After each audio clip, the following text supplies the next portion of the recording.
Hey everyone, happy Saturday. I had to pause for a minute there, but I'm super excited to geek out with all of you today. And I have an amazing guest, Kristian. And I'd love Kristian to do an intro, and then we're going to give some shout outs in the chat. And then we're going to talk about open source and designers, the good, the bad, the ugly. And we're all going to learn something here today, I am sure. So I can't wait to hear all your feedback. But before we get started, Kristian, please tell us about yourself. Beautiful. Thank you. Thanks so much, Eddie. Thanks for doing a quick intro. Thanks for having me, everyone. My name's Kristian. I am a product designer from Grab, a super app Southeast Asia. Those of you who may have used Uber, it's basically that, but a lot more than that. I'm also an open source designer, which basically makes me one of the very few designers who are obsessed with open source and trying to do their best to contribute to the community. I specialize in accessibility, universal design, just trying to basically help people use services and technologies that we designers design for them in. Well, I've been helping link-free Biodrop now for a little while, and a few things that went live and a few things that you will see go live very soon, the things that me and Eddie built together. So I'm really excited to be here and just tell you a little bit about what we did together, what we're going to do next in, talk about some challenges and problems we've been facing. And yeah, thanks for having me. Kristian is very modest. The new homepage Kristian did, and that's the only thing I've implemented. There are so many more amazing things that have happened, like onboarding wizards and all these things, but they haven't been built yet, so they will be built soon. We might show you some sneak peek later on the I don't know, look at Kristian's face on what's been done, so you can kind of see it and see what you think. I love Grab, by the way. When we're in Southeast Asia, we live on Grab. It is freaking amazing. In Bali and Thailand all the time, getting food deliveries, taxis, just so many things. It is epic. So that's my claim to fame, is knowing you. So thanks for being here, and I can't wait to geek out. Let's do some shout outs in the chat. Before I do, I've shared Kristian's link in the chat, and also there are some more links in the description below, so do go check that out. Go follow and connect. Praduma, thank you so much for joining. Awesome to be here. I think you were the first. And we've got Dean as well. And I want to pronounce this wrong. I'm so sorry. Jagannath, awesome to be here. And Krish as well. Thank you all so much for supporting. I see Sean as well. Great to see that you're all chatting to each other as well. Yes, let's go. Okay. So where shall we start, Kristian? So I have a question, actually. I have we as coders, we want to get more designers into open source. What, I guess, scares them, and what can we do more? Or am I starting too deep straight away? Let me know what you think. Okay, yeah. Let's just roll it back a little bit. Okay. Let's ask ourselves, and actually let's ask the people who are tuning in for it. What do you think designers do? So spend a couple seconds, writing this in the comments, in the chat. What do you think is the job of a designer? And as we talk about how we want to attract designers and why we need them, we'll sort of like try to unwrap this. Now, as we wait for people to, to sort of like share their ideas in the chat, on what designers do, let me just quickly give you sort of like a brief introduction of what brought me to open source in the first place, because I think that might be inspiring for those of you who, might be thinking of doing the same thing, especially if you're considering, getting yourself into design. So a decade ago or so, I discovered that I could actually, play around with code and do certain things with it. So I went ahead and built simple WordPress websites, a few others, and I could make the living off it being like a 16-year-old, just getting into high school, then university.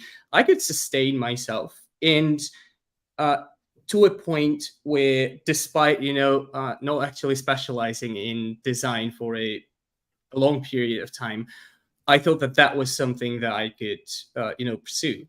And being a front-end developer, but also being very conscious about like what I could not do, I just realized that, well, there's a certain aspect of it that I am pretty good at. It was not coding, it was not producing things, it was not running like QA testing, or there's no backend engineer or anything. It was one particular thing, which was design. So I can definitely see that there's some guesses in terms of making the design better so it's accessible to everyone. The designers design the outcome of a product, but saying that designers design, it's sort of like, it does not really give us an answer, right? So we as designers like to see ourselves as people who solve problems, and that is pretty much what we try to do. We specialize in researching, in conceptualizing, delivering, testing, and essentially going back full circle, which means that we're not just obsessed with, designing logos, beautiful colors, or putting together some beautiful animations. In fact, that is only a fraction of what we do, and that is like a tiny little bit of what we actually bring to the table. In fact, when we started working, you tried jumping into, okay, let's redesign that thing, and it took me a while to show you that, well, we need to rewind it a little bit. We need to think about, what do our users want? In fact, who are the users? And why are we building this thing in the first place?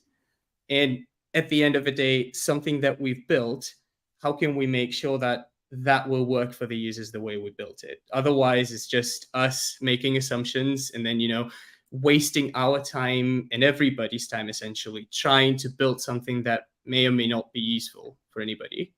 So designers are trying to bridge that gap between the known and unknown, between the engineers and all the other functions who are going to deliver that. And they're essentially at the beginning ideating things and at the very end of this whole product journey. I learned so much by going through this with you on Biodrop, because it's quite interesting seeing some of the comments in the chat. I thought the same as well. So when Kristian was like, "Hey, I want to get involved in the open source project," I'm like, "Brilliant! Give us a new design. Let's design this." And just like Kristian said on the live stream now, wait a second, let's just take a few steps back and start at the beginning. So he's like, "Who are your users?" I'm like, everybody in tech. And he's like, "Well, hold on. Let's try and be a bit more focused and not like just." So we zoomed out. Kristian asked some amazing questions, got me and Sarah thinking. We actually, I think, had to go away for a couple of days to really kind of to think. These questions were so simple, but yet so hard as well at the same time. So it was really interesting to go through the process. I mean, Sarah and me learned so much. And yeah, you're right. Design isn't just about design. Just like with us developers, it's not just about code. So again, that's where the experience, I think, comes through on developer side and on the design side, right? You got to take a step back and really think about the problem that you're trying to solve, and how best to solve it, get user feedback and all the rest, because you created that survey. We got feedback from the users, which was really good. But also it taught me that a lot of people don't like filling in surveys, even though it was only like 5 or 6 questions. I think I tweeted it twice. I have over 150,000 followers at the time. And I put it in Discord with, I think, about 14,000 members. And I think we had like 19 people fill in the form. And I think 7 of those people actually contacted directly via DMs and was like, 7 different people that I thought could give different perspectives. And so it was really, really interesting how, people don't like filling in surveys. And I actually got a survey this morning, I think, from Vercel. So I'll do it later. I don't think I'm ever going to do it. I love Vercel. I use it all the time. But yeah, we just don't like filling in surveys. So that's another problem we probably need to try and solve. But that's a problem we can solve with everybody else, I think, longer term. But you're right, because we need that feedback to make it better. I mean, otherwise we can't. Otherwise we're just guessing, like I think you were implying.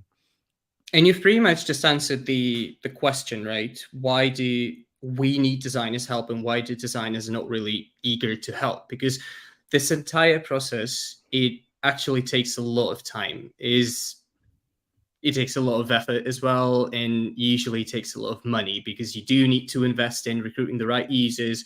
You do need to spend a lot of time going out in the field, whether it's proper ethnographic studies, when you spend time with your users, just observing them in their environment as they complete their jobs, right? Or when you're trying to reach out, and it's not just a survey link that you send out, you carefully extract those users to get the insight. Then you need to analyze them. You need to understand what insight to use and which ones to discard, right? So it's a lot of effort. By the time you get to those beautiful buttons, by the time you get to those pages and pages of, Figma layouts and all, you've done so much work. It's mostly Excel sheets and Google Docs and all those like quick scribbles on paper. And people don't really see any value in it until you've actually delivered. But that is basically where the bulk of work is. And the issue is that if you want to be an open source contributor, right, you would see this as a side hobby, something you could do, on your weekend or maybe after work for like maybe half an hour a day if you're very passionate about it.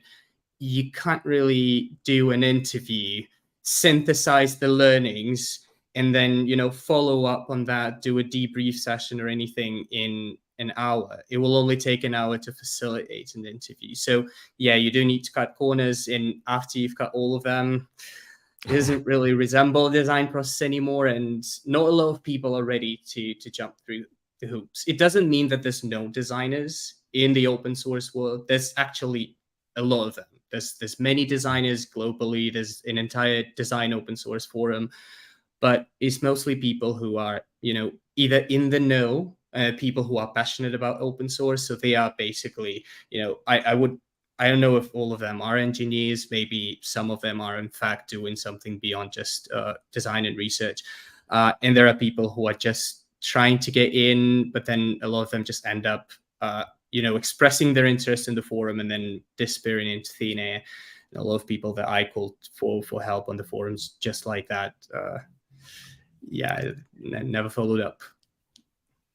No worries, Praduma. I know you had a lot of conferences and you were traveling, so I understand. That's fine. You help us in so many other ways, Praduma. That's honestly, it's not a problem at all. You're absolutely right. I mean, as we really need designers in open source, because there's so many, I say, good products that could be great if they just had that designer input. And by designer input, a month ago, before we started collaborating, I would have said those shiny buttons, those rounded corners. And now my thought has definitely changed of that research and all the other effort that goes into it before you kind of come up with the actual design. And it's super interesting. I mean, there's things you questioned about Biodrop, like the top navigation. I can't remember what words you used, but you said, "Oh, I think it's just too much there. It's too cluttered." I was like, "What? I want to add more buttons to the top navigation. What are you talking about?" And you rightfully pointed out that that's not how it's going to work. It needs to be shorter. And so with the release we're having going out this coming week, the buttons have reduced. Not enough, but we're going in that right direction. Yes, we will reduce it more, but you're right, and it's interesting to see what buttons we want people to. The 2 or 3, I think in your final design, you had like 2 or 3 buttons. So I've actually put stats on those buttons at the moment on all of them, so I can see which ones are the more popular ones. And funny enough, it wasn't the ones that I thought. So it's actually really quite interesting. The ones that I would use, but I'm probably a bit biased because I'm kind of on it every day, I'm building it a certain way, are the least popular ones. So getting that feedback from the users, if it's a survey or a form, or if it's just analytics, I think is really important because although we are the user, we are not the user at the same time, I suppose. It takes a lot of time to actually realize the fact that you may be building something for yourself, you may be using the thing yourself. It does not make you a user. You're one of the many. You may belong to a particular category of users. Like we basically build those archetypes, the personas of users when we do the research, when we try to compound them into those groups and say, well, that group is essentially represented by people who love fewer buttons and minimal look and a better CTA. I'm literally just reading one of the comments, but there's another group that would much prefer something else because they've got other jobs to be done, right? They've got different requests for. Think about it this way, right? You've got different cars, and essentially each car is suitable for its its application, right? You won't be taking a sports car for a ride in the countryside because, well, I mean, it's just not built for it. And as someone who might want to buy one, you may frown upon something huge and massive like a truck. It does not mean that the truck is a bad car, and I know nothing about cars. I'm really sorry if anyone's out there, a car enthusiast. I'm definitely not, but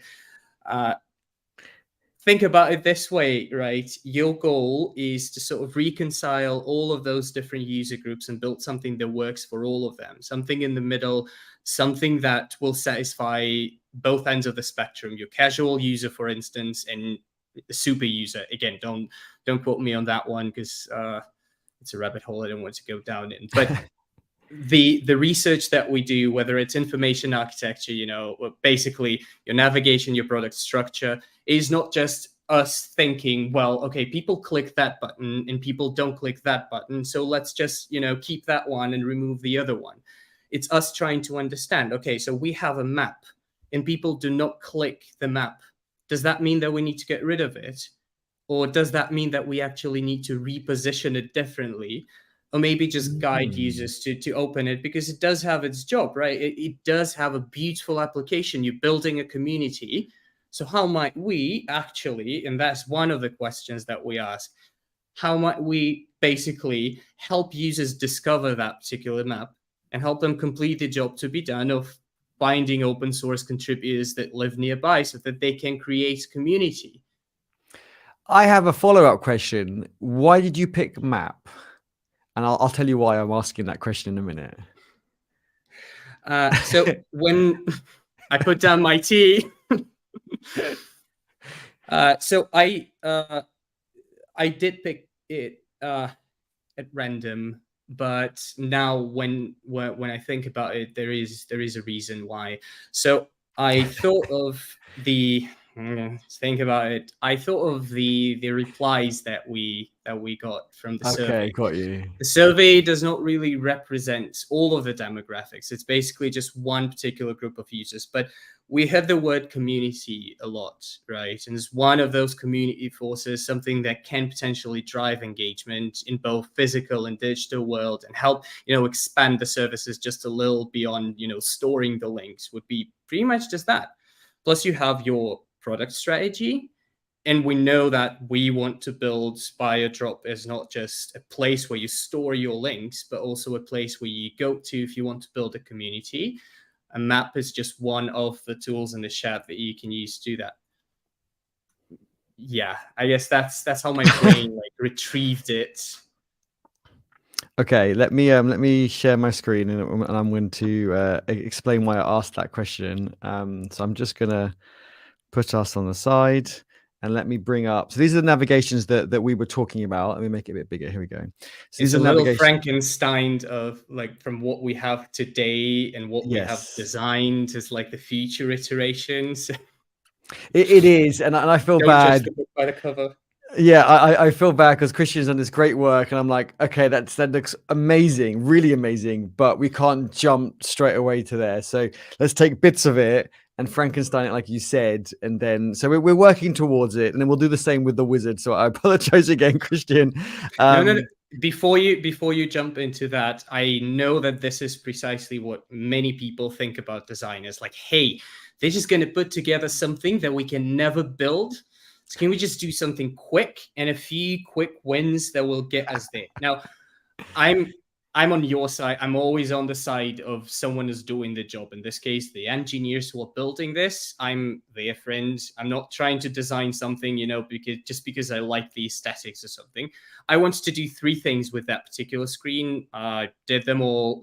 We sell the value proposition, we have the quick links, we have the visual introduction of the product, and we have the core values of open source, free tier, and so on.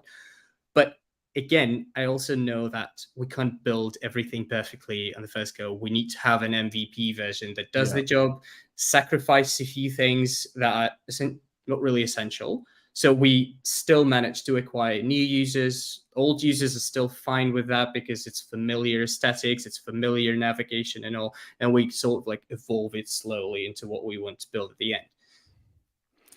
Yeah, so true. So I love it that you're on our side, and yeah, because in the past experience, some designers are like, I want this rounded corner and drop shadow. You must have it. It's the most important thing, and it's like it's a lot of work or whatever it is. So I love it that we're able to come up with a compromise, get something out quickly for the user, and we'll keep iterating on it and make it better. Just to go back to answer my question, why I was asking why you pick map, because out of all this navigation, I don't know if people are on the live stream. What do you think is the least popular and most popular buttons up here? I've kind of given a few clues, but I'd love to hear from some people. I know Praduma and Krish know the app very well, so I'd love to hear from you and anyone else who is there. Do say hi in the chat. But as I've already given the clue away, I will say it. Map is the least popular out of navigation. It's only, the stats have only been up for like 4 days, so again, it's not super conclusive yet. But you can definitely see the lowest. They're quite close, like the analytics of all the buttons. But I'm talking about the lowest one is maps, and then the highest one, I won't say it just yet.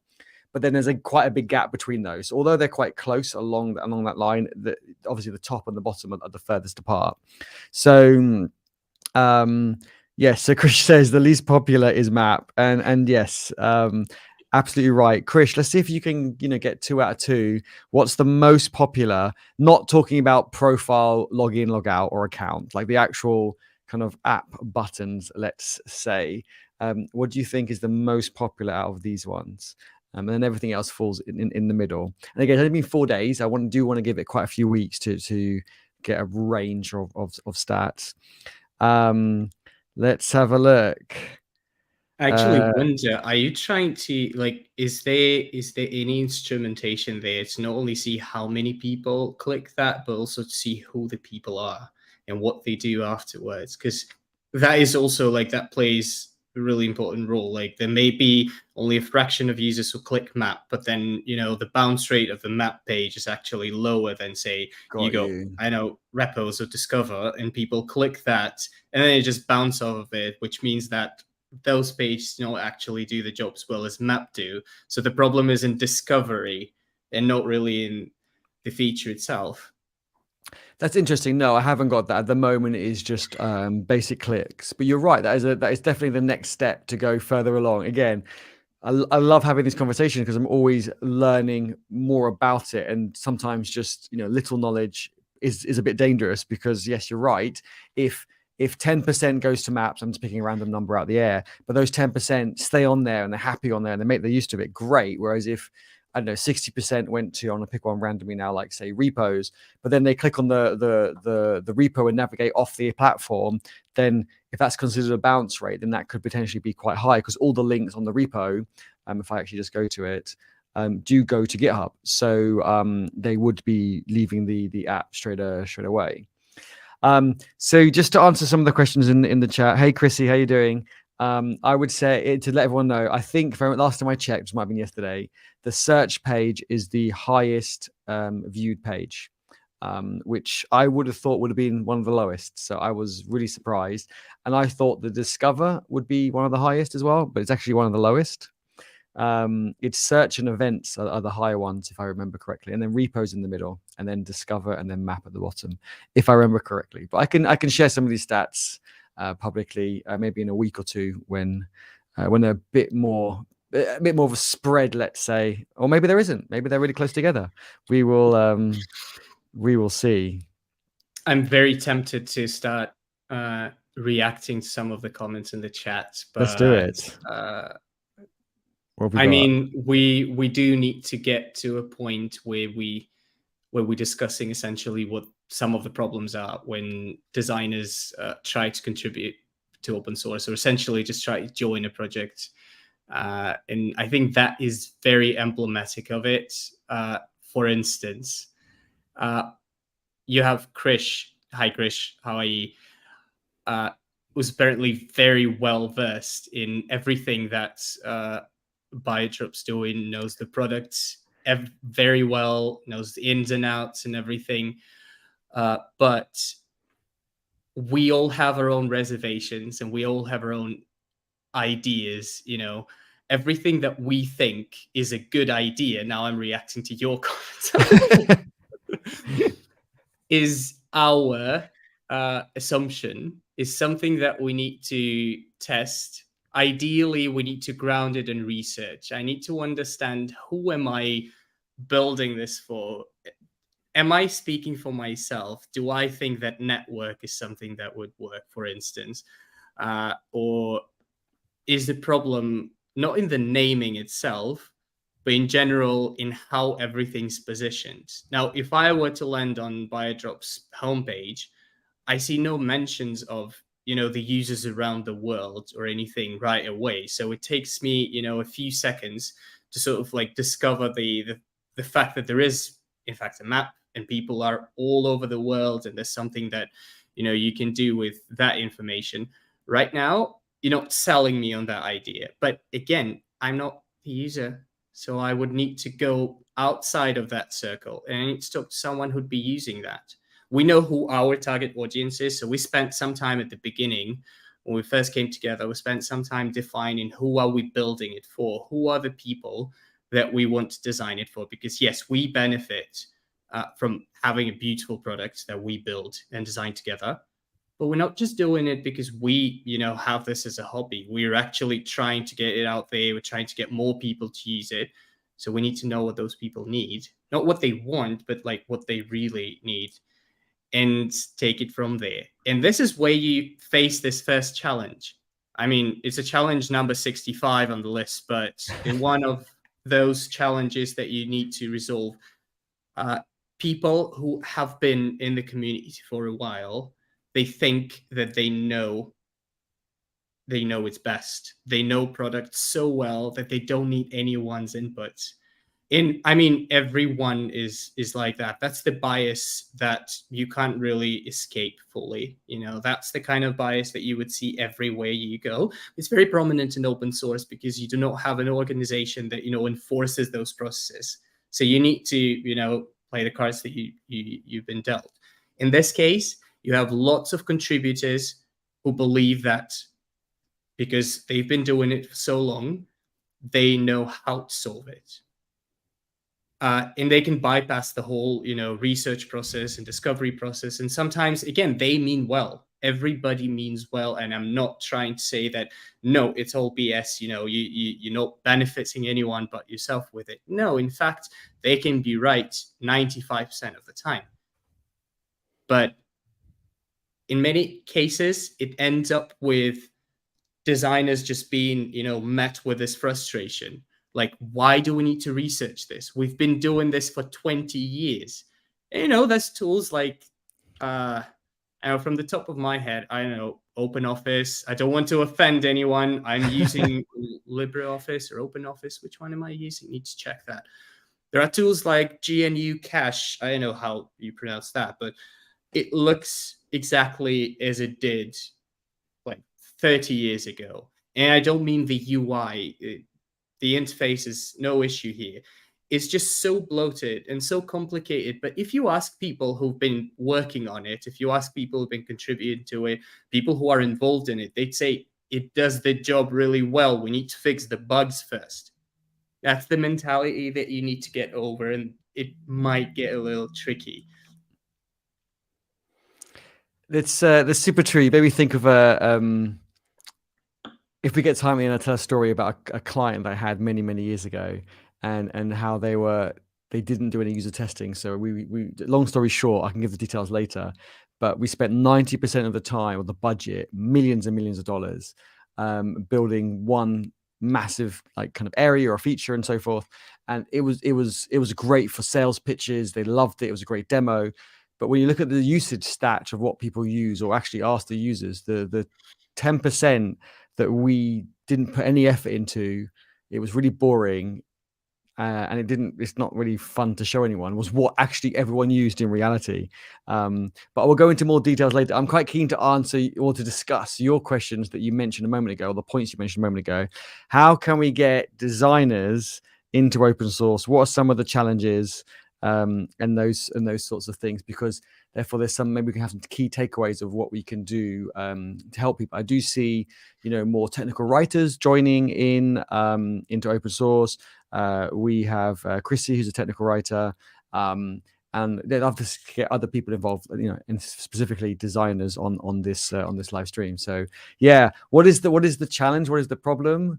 I know GitHub is part of the problem as well as part of the solution, because it is quite scary for everybody. But yeah, I'd love to hear more about your thoughts. So where should we start? Right there. And I'd say let's start by removing the source from open source. Okay, I'm not trying to advocate for completely extracting engineers from open source and just make it open technology. It would not really change much. But a lot of designers, when they hear open source, it immediately it feels like the discussion had just gotten very technical and they don't want to get into it. So it is quite scary, the fact that you have some engineer-driven tech. They don't feel like they belong there, because why would they? As in, they are a commodity. They may be, contributing. And again, that was the thing a few years ago. Things are, just like you said, things are changing. Luckily, we do have more and more people who, turn to open source to sort of try and contribute what they can as designers as well. We have some teams, beautiful teams, like cal.com's got a really well established design team and design system. It's really well put together. WordPress is one of those examples where you have cadences, you have a Slack chat, everything is really, really well designed. Someone who might want to join, they can just go there and, just get started. I personally think, and again, maybe I'm wrong. Maybe that's how I and a lot of people that I spoke with feel as well, as I've been trying to look around and, to acquire some of the other designers to help me out. First, yes, you have GitHub. People don't really know what that is unless you've been think about yourself when you were first getting started with it. Wasn't it terrifying in general? It's complicated. It's code. It's what do I do? Where do I start? Why? And then you, as an engineer, you're like, okay, so you just execute this command, and you're like, what do I execute? Who do I execute? That's your journey's ended. It's true. I think I got it a bit easier than everyone else. Well, not everyone else, but a lot of people who are starting more recently. Because when I started on GitHub, they didn't have all the tabs along the top. It was right at the beginning, so it was a lot simpler. But yes, I agree that I've seen it over more than a decade. Add a new tab, and I can familiarize myself with that tab. Although there are some that I don't familiarize myself with, and I'm scared of those tabs. So I can understand someone coming now going, "Oh my God, there's navigation on the top, and when you click on one, and you're suddenly presented with a sub navigation or tabs along the top of the repo. And it's like, what is this all about?" So I do get that, absolutely. I do see that as quite scary, and you made me think maybe we should have a glossary in the Biodrop docs, not of everything on GitHub, but just kind of I don't want to duplicate all the content that's out there already, but just if they come to our project, then they can just see a glossary. What is a pull request? What is a fork? You are getting straight to my second point. Oh, no, sorry, I stole it. You see, we are observing the same thing that I've just led this discussion with. We jump into a solution right away. You see, Kristian's I'll create the glossary. We need to establish the need for it. We jump into the solution right away. We say, hey, I actually need to build a rocket engine. You're like, no, you need to start with inventing a wheel. And you don't need a rocket engine. You just need to, go do the groceries. It's 5 blocks away. Don't. Why do you need this contraption for? So I don't mean that the glossary is a bad idea necessarily. All I'm saying is there's a lot of information to consume. Yes. So when designers join a new product, and I'm not talking about open source in general, it doesn't matter when or where you're getting onboarded. If you are given a huge, a Confluence page, a Notion page, or whatever, page full of information and links, a lot of people will just get scared, and frustrated. And Hey, I got scared when you just said Confluence or Notion. They scare me straight away. So, yeah, I get it. I mean, feel that. And a lot of people would consume all of this information by communicating with the others. We've been observing this for a while, that we're trying to get as much information out there in the text form. So I'm putting together like keynote decks, or I'm putting together a GitHub page we started doing this thing with Formbricks, another open source tool, a great one for customer insights gathering. We put together a repo with a glossary. So all of the things, the links are in there.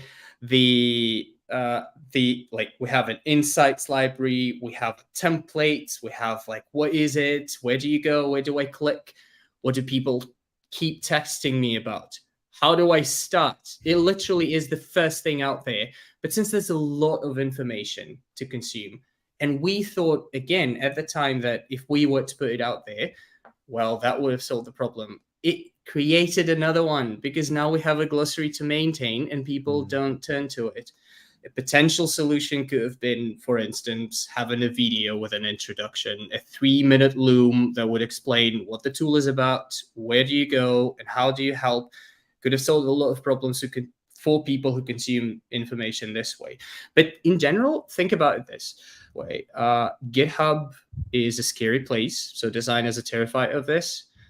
There's a lot of information that you need to consume before you can get started, which is also quite scary. So you join a new project and you don't know where to start, you don't know where to go, and you have documentation. I don't want to read documentation. I want to talk to people.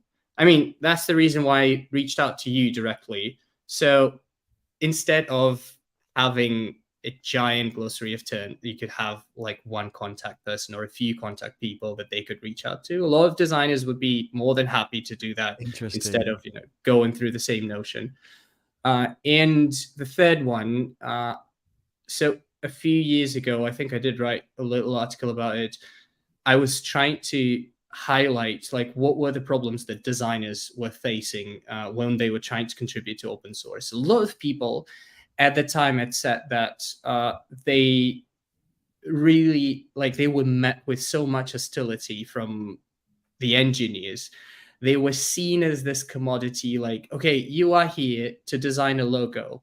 They would design a logo as they were requested, and then the engineers would just end up butchering it and releasing whatever they like, because they felt like, yes, this is the solution, this is the best idea. But then again, designers are, we're not those fragile souls, those creatives that will sparkle in and draw something beautiful for you. I can't draw at all, maybe stick people at best in my notebook, but we want to understand the problems. We want to categorize the users. We want to help you make better decisions so that you don't have to build something that people are not going to use. So we're trying to minimize the scope of work, not explode it, not expand it to a point where you can't really handle it. So think about it this way. If there was a place that was, welcoming for designers, that clearly stated what designers could do and how they could help each particular project, and also state what this project is about, and basically give this contact information, reach out here, drop your ideas here or anything, just help people get started. For a lot of us, is terrifying. The first step is really, really terrifying, especially when you're young, especially when, I was invited to help one of the Linux distros 6 or 7 years ago when I was just, a young designer. And I ended up not doing this because there was 5 other people who were doing something in the comments. So I ended up just being scared. And I was like, okay, so there are others and they're much better than me at this. So where am I going to contribute? Show a little human face, attach a human face to your code. In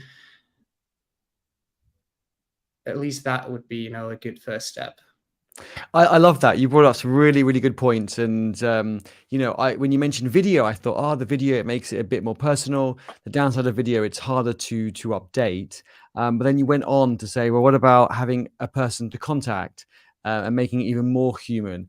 And I was like, that's such a good idea. And, we have Discord in EdiHub where we talk about Biodrop, and I want to do kind of more calls with the community to get people on board, and they could ask about the design, they could ask about technical writing, and I feel the designers get the shortest straw, as in we give them the least love, let's say, not because we have anything against them personally, but it's because maybe, like you said, they don't feel that it's very friendly for them, so they don't come in. And then when they do, we're like, oh, we just want that design, but then the design might come, and we've skipped, like, cut too many corners, like you said. The design might come, and we don't even put out what we discussed and do. So then the other person feels, well, I put that effort in, and you didn't even kind of use what I did. I get it.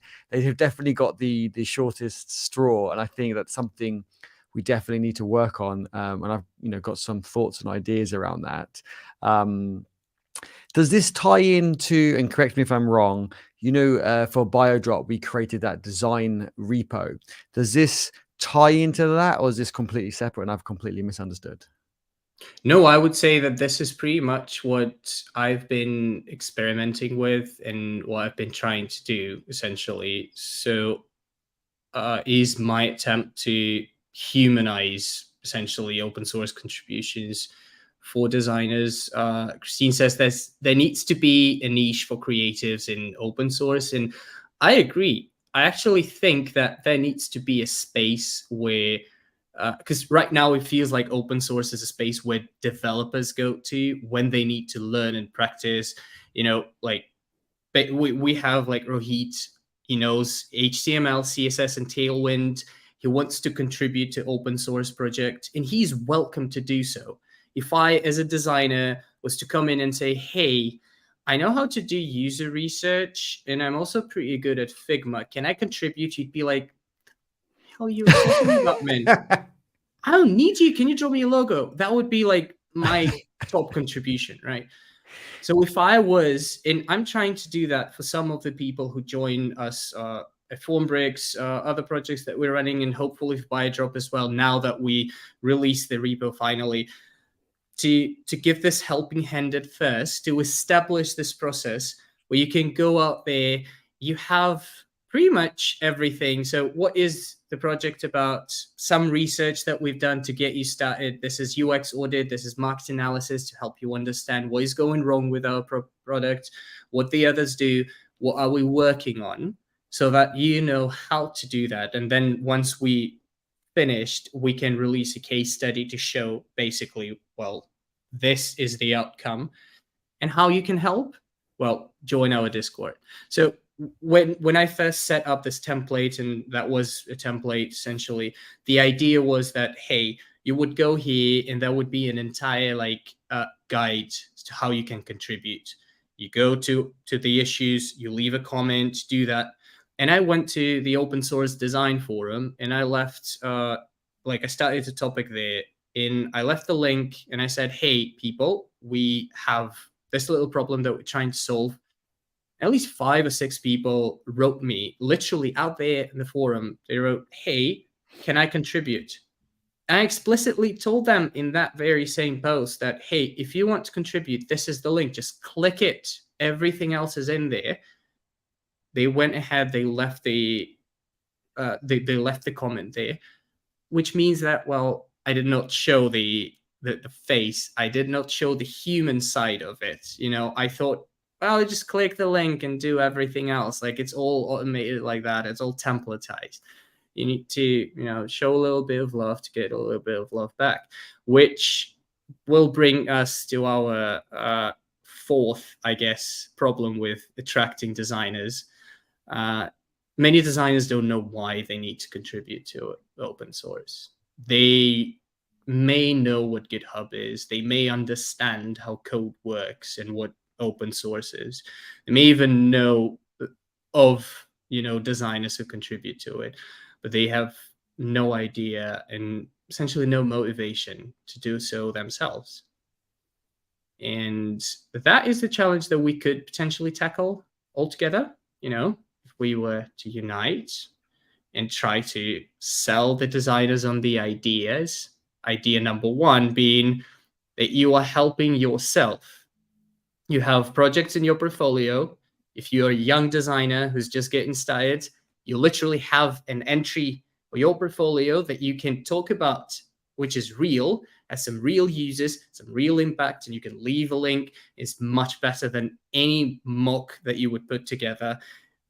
And it was just, send a recruiter, and the recruiter would be like, okay, it's one of the 50,000 I received today. Fine. It will help you stand out. It will teach you a lot of things. Definitely. And the second thing is we need to remind them that there's actually money on the table, and that is something that they would never think about because there's a word free in open source. And when you think free, you automatically think, okay, so it's free unpaid labor. So what am I getting out of it? And yes, you're not getting paid for your contributions. You're getting paid by people who would see them and want to hire you. Like I got some of my clients and some of the people I'm working with through open source contributions, just like that, because, well, they would want to find a freelancer.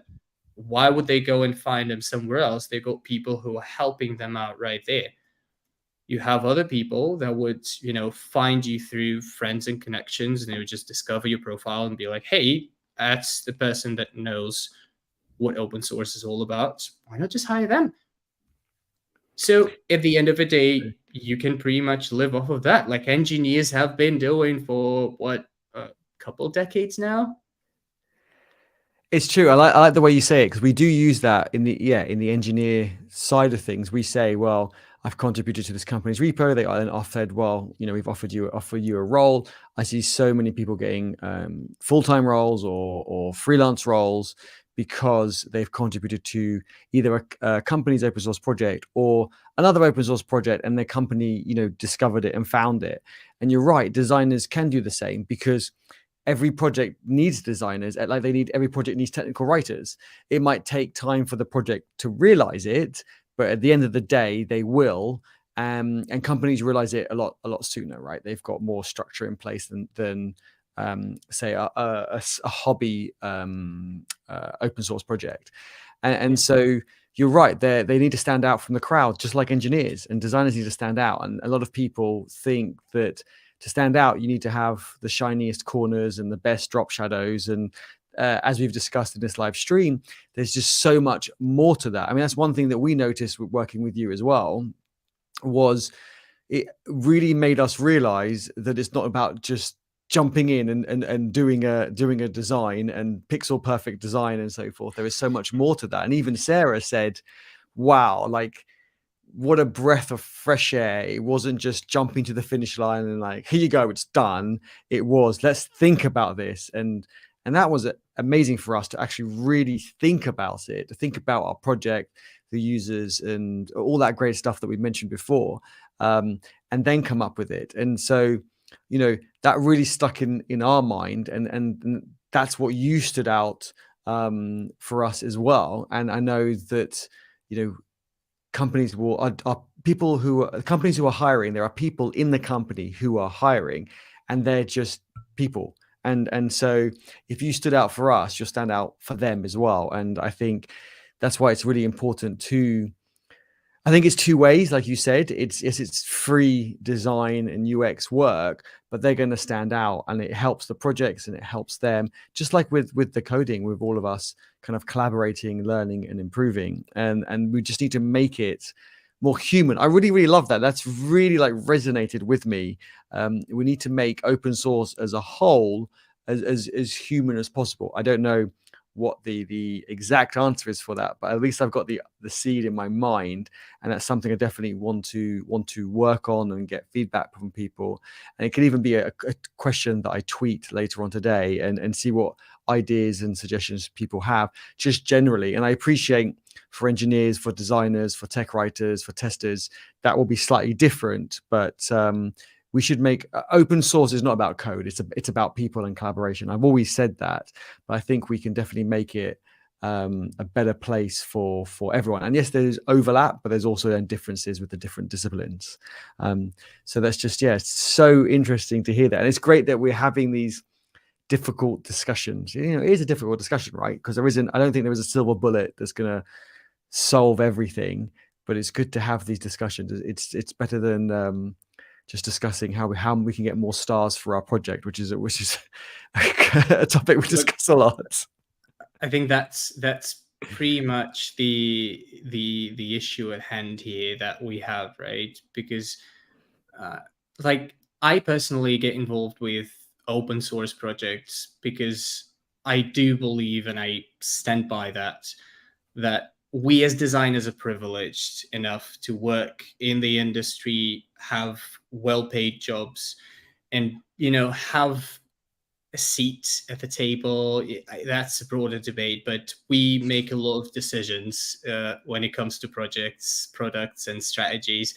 We have a lot of impact, but do we actually have impact on anything other than business metrics? And in my case, I came to realization that what I do needs to have more impact on, well, people and communities rather than on businesses and revenue. So I'm trying to pay back. I'm trying to use my knowledge to help people. I'm trying to utilize the skills, the experience to drive that forward a little bit. And if I can do it myself, fine. But I also feel like I can, drive the engagement a little bit, maybe raise awareness, bring some people on board and help, Raising awareness is super important. Yes, super important. Yeah. Sorry, I'm so what we pretty much doing today, right? We're just trying to talk about what is open source if it's not just the code. And I think it's not just the code, right? It starts with people who have an idea, who have a passion for it. And then, well, we as designers are very often passionate people, really, really eager to learn and help. All we need is just to, for someone to maybe introduce us to this world, for someone to make it easy for us to get involved. And we will be ready to demonstrate the impact of our work. A lot of talented designers, a lot of people out there who are much better at it than anyone you would work with until today. Like, there are people who I'm looking up to, and I know I'd never be as good as they are. Researchers, designers, content writers. They just need, someone to nudge them in the right direction, and to welcome them with open arms. I think we can do just that. It's a slow process, but it's pretty doable. I think people remember kind of not what was said or what they learned, but how we made them feel when they joined the project or the community, and that's what they'll remember. I think that's important. So because it's just people at the end of the day, and like you said, designers are passionate about what they do. Like, we're passionate about what we code. Designers are passionate about the project, and having different passions on the project from different perspectives is really, really important. Having someone who's passionate about automated testing or automation or DevOps or whatever it is, just brings a different angle and is super, super important. Let me just have a look at the chat at the moment. So Krish says, love your design on Figma. I'm the same Krish who left the comment earlier. I think I saw that as well. Thanks, Krish. Really appreciate it. I'm going to pronounce the name so wrong, so I apologize. How to identify the funded code base open source? So I'm guessing that's asking how to identify open source projects that are funded. They usually announce it on Twitter and the README. To be honest, I wouldn't just go for that, because you're limiting yourself to a certain type of project, and they will go at a certain type of speed. It's very different. So yeah, I wouldn't focus on that. I think you're focusing on the wrong thing. I would go as far as to say that when you choosing a project you want to contribute to, I think it might apply to the engineers as well, but for designers that should be pretty obvious, that you want to choose something that you might either use personally, so you would feel like you're helping yourself, or you can align with, like it shares your values, it does the job that you try to solve yourself, like you believe in it, or you'd be going after people. So you found someone, like Eddie, I felt your energy, like it was not the tech that brought me there. It was not really, the tool itself. It was the community that you'd built. It was you personally. Like, I reached out to you, I had a beautiful conversation right away. Yes, that was it. I knew that we would work together, we'd do some things together. So, I That's mean, awesome. funding or not. So it wasn't my JavaScript that converted you over. You didn't go, wow, I love this for loop. It's brilliant. Oh yeah. I mean, nothing turns us on as those objects and functions. And the latest features on JavaScript. Okay, no. Oh, that's great to hear. You're right. So I think that's why people should learn in public and put themselves out there, because people want to follow and want to collaborate with people. I do have people like who contact me on Twitter saying, "Oh, I'm putting out loads of great tips and great content on Twitter, but I'm just not growing." I'm like, "Well, you're doing it often enough. You're putting out great tips. The problem is it's too robotic. It just feels like there's no personality. There's no one there." And people want to connect and communicate with people, not with functions or objects or anything like that. So I absolutely love that. I got to shout out Kristian again. By the way, everyone, there's links to Kristian's like LinkedIn and website in the description below, and I'm going to drop them in the chat as well. Do drop him a follow. He's always sharing loads of great tips in that space, which is super important. Let me see. Chrissy asks, would Biodrop have a portfolio feature at some point? It depends. When you say portfolio, is it to add your projects? Because you can add repos already. Would you see something more generic? Like, if you can explain portfolio a bit more, because I know Kristian showed me another site that was very portfolio, what I would call portfolio heavy, which looked really good. But I wouldn't want to try and compete with them, but we could maybe make a kind of a cut down version. So I'm just interested to understand what you mean by portfolio. That's all. Thanks, Chris. Lots of value here. Yeah, I'm learning so much. It's awesome. Chris, you might not be a moderator because you got like 51 million accounts. So I know we made one of your accounts moderator. So you can DM me and I'll share your Twitter space afterwards. Okay, so we've already been going for an hour. I know I think it's almost midnight for Kristian. So we should wind it up soon, all the way in Singapore. So Kristian, what else would you like to leave people with? Any other topics you'd like to cover before we wind down and before you go into Sunday in about 2 minutes, I think? Well, first of all, thank you so much again for having me here. I think it's really been a really nice chat. And overall, I did love what we've done together. I think as we start rolling out the things that we've designed, that was, like, it was pretty good experience. So I really looking forward to some of the things to like go live and materialize and have some impact. I think there's a really nice question from one of my fellow designers. As a new designer wants to get reps and learn, open source doesn't feel like it for me. Just jump into the water. So I think that is pretty much what we've discussed. I want to leave us with one thought. You have a choice essentially between going after paid clients wherever they might be, freelancing, landing an agency job, or going in-house, and you can essentially be happy with it as a day job, as a side hobby. But at some point you might feel some, a little craving. You might feel the urge to do something more. Some people volunteer, other people donate money, to others contributing to communities with their codes, knowledge, and time is one of those ways to help the others without getting anything for themselves right away. This kind of pro bono work that are not only, lawyers and doctors do, but, well, we designers can get accustomed to. If you do not feel like you need extra projects for your portfolio, because that is one of the benefits of open source. If you don't feel like you want to work with engineers more and you want to befriend more of them and expand your circle of, influence, which is a great thing. It's really nice to have people with diverse backgrounds and coming from different walks of life and different professions, especially when you have lots of engineers as friends. The final thing that you can think of is open source is a really good way to use your skills, your knowledge for good, to benefit the others and potentially help yourself as well. Do not be afraid. Do not get tricked, by the appearance.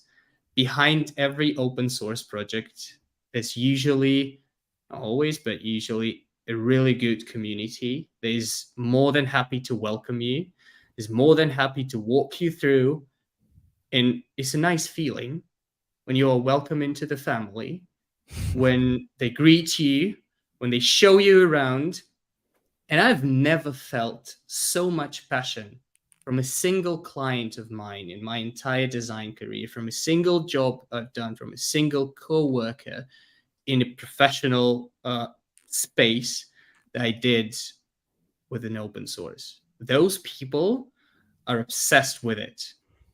If you want to, it's contagious. If you want to catch it, and if you want to get sick with it, it's a really, really nice opportunity for you. Go out there, find a project you like, find something that resonates with you, find something that works for you. Reach out, say hi, introduce yourself, propose one little improvement, and work your way up from there. Yeah. That is great advice, and you're right. I mean, just to highlight some of those things that you mentioned. Some people lose the motivation because they're not enjoying their work or whatever it is. Open source can really help you kind of get that motivation. You can then meet other people, and they can connect you with other people. And there's just so many benefits. You're learning, you're growing your network, you're potentially finding your next role or client, and so forth. I was going to mention one more thing, I've forgotten now. But you mentioned it already. I was just going to reiterate it. And just get involved. I think that's really important. You can't really you can't break anything on GitHub. If in doubt, click that button. You can't really break anything, but just get chatting to people. And everyone really wants their project and their community to succeed.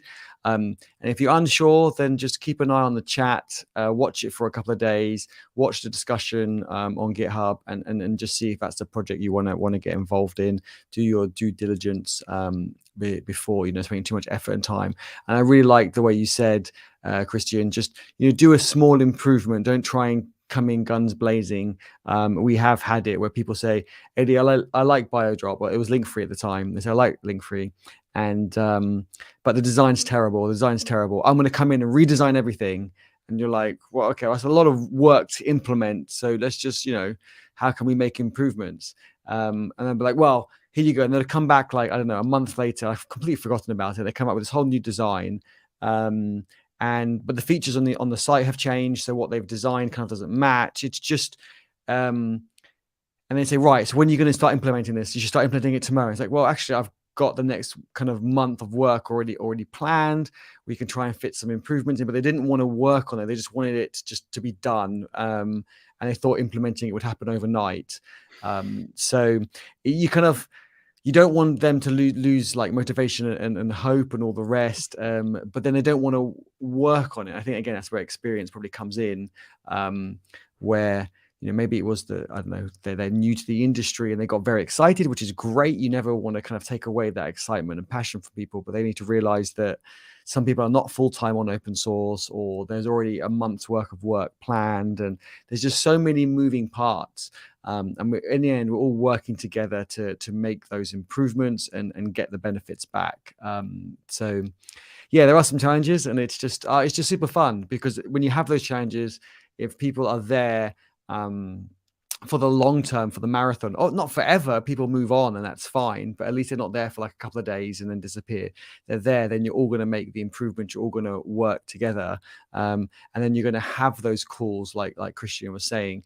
We do have calls on Biodrop, but it's the people who are around are more aware of those calls and more likely to join and more likely to learn from them and also add value to them. And adding value can be asking a question as well. Like I said, on the first call with Kristian, there were, or even before the call, I think you sent us some questions.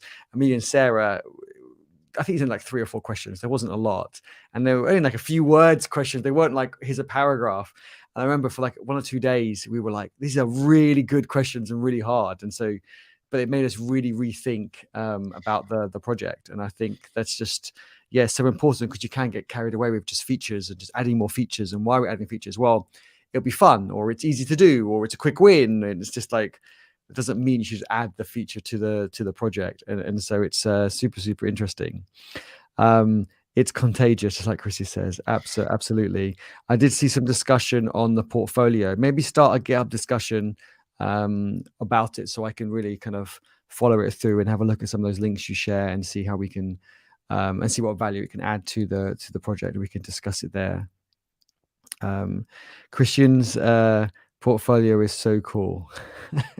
I haven't updated in a while. I mean, every designer would tell you the same thing. They are busy redesigning their portfolio. That is pretty much my case. I'm coding it as well, so it takes me a little longer. I'll add Biodrop when we've released onboarding. Okay. Awesome. Sounds good. Yeah, we've got a bit more work to do before you see. Well, a bit more work from my side. Kristian has done all the awesome work, but a bit more work from our side to get to show the great work he's done. So we're not there yet. Yes, Krish knows me very well. No DMs, everyone. I hate DMs. Let's chat in public. Have that conversation, but have it in public so everyone else can get involved. Corrected yourself. Awesome. Okay, cool. So again, it is Sunday for Kristian, so I do. Oh, there's one question actually. Did I miss it? A few days, my first year of college is starting. How can I contribute to open source? I don't know if you see that. Oh, let me scroll down 1 sec. Oh yes, I do see that. Before I bring that up, I just want to say Krish has a Twitter space in 20 minutes. Krish, what's the title on it? And we will see you there. Okay, over to this question. College starts in a few days. How can I contribute to open source? Congratulations, by the way. Yes, that's awesome. And is there an ideal tech stack for open source? No. Tech stack is a small part of open source, and it will probably change over the years as well. So don't worry too much. I would say get involved. Join a community helps. What would you say, other people in the chat, and Kristian, what would you think? Find a tool that you like and just, I don't know, check the Discord if they have a Discord. If they're using anything else, join whatever it is they're using, a forum, a message boards. I know I saw some of the ancient open source tools that are still using one of those messengers. What was the protocol from the early 2000s? And I was like, yeah, they definitely need a couple of designers to go up there, but it's a bit too late. So yeah, just find the project that you like and people you believe in, Exactly. So people join, I think, an open source project either because they like the tech stack, or they like the people, or they like the community. There's just so many reasons why. And I think you need to get involved in open source. And the first project won't be probably your favorite. But you'll discover other projects, other people and their projects. And it just all kind of snowballs and grows from there. Awesome. Okay, Kristian, thank you so much for joining. I really, really appreciate you taking the time out, especially so late. Thanks for having me. No problem. It's a Saturday, Sunday, so I can, afford one semi-sleepless night. It's been real nice chatting with you, and thanks so much for anyone who joined us. Do join Krish's Twitter space on open source journeys and tips for beginners. that is definitely something you may want to check out, especially if you don't know how to contribute. Awesome. Great shout out. Thank you so much, Kristian. And I'm just bringing up on the screen some of the workflows that you've added, and people can find that in our design repo. We'll be doing more on that soon as well. So thank you so much, Kristian, for all your help on Biodrop. It's been amazing. It's such an amazing process. We've learned so much, and we look forward to more geeking out. Everyone have a great weekend. Remember to do some open source. I didn't say code, just open source. And remember to relax this weekend as well. Everyone, have a great weekend. And Kristian, I'll say thank you again afterwards. If you can hold on for one more minute, I will say thank you to you personally afterwards. Sure. Thank you. Thanks, Bye, everyone. everyone. Cheers.